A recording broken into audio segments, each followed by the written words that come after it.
मन्नत आज बहुत गुस्से में होती है। उसकी आंखों में दर्द और बदले की आग साफ दिखाई देती है। वह बार बार अतीत की उन घटनाओं को याद कर रही होती है जहां ऐश्वर्या ने उसकी जिंदगी को पूरी तरह से बर्बाद करने की कोशिश की थी।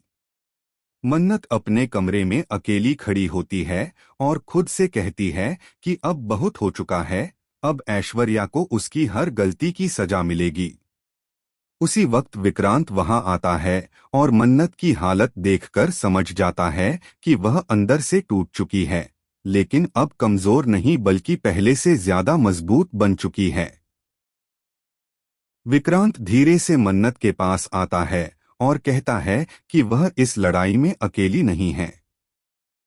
मन्नत उसकी तरफ देखती है और कहती है कि इस बार वो सिर्फ सच सामने नहीं लाएगी बल्कि ऐश्वर्या को उसकी हर चाल का जवाब देगी।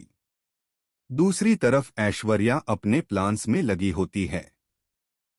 उसे लगता है कि उसने सब कुछ कंट्रोल में कर रखा है और कोई भी उसका सच सामने नहीं ला सकता। वह मुस्कुरा रही होती है, लेकिन उसे इस बात का बिल्कुल अंदाजा नहीं होता कि इस बार मन्नत और विक्रांत मिलकर उसके खिलाफ सबसे बड़ा कदम उठाने वाले हैं। विक्रांत मन्नत को एक प्लान बताता है जिससे ऐश्वर्या खुद अपने जाल में फंस जाएगी। मन्नत पहले थोड़ा हिचकिचाती है, लेकिन फिर वह तय कर लेती है कि अब पीछे हटने का कोई रास्ता नहीं है। दोनों मिलकर ऐश्वर्या के खिलाफ सबूत जुटाने लगते हैं और धीरे धीरे उनका प्लान आगे बढ़ने लगता है।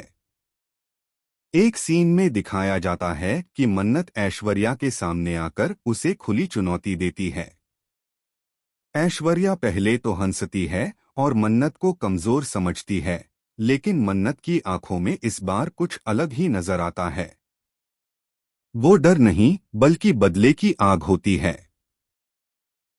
मन्नत कहती है कि अब खेल खत्म होने वाला है और इस बार जीत सच की होगी। ऐश्वर्या गुस्से में आ जाती है और मन्नत को धमकी देती है, लेकिन मन्नत बिना डरे उसे जवाब देती है कि अब वो पहले वाली मन्नत नहीं रही। विक्रांत पीछे खड़ा होकर सब कुछ देख रहा होता है और सही समय का इंतजार कर रहा होता है। जैसे ही ऐश्वर्या अपनी अगली चाल चलने की कोशिश करती है, विक्रांत सामने आ जाता है और उसके सारे प्लान को सबके सामने उजागर करने लगता है। घर के बाकी लोग भी वहां इकट्ठा हो जाते हैं और ऐश्वर्या का सच धीरे धीरे सबके सामने आने लगता है। ऐश्वर्या पहले तो इन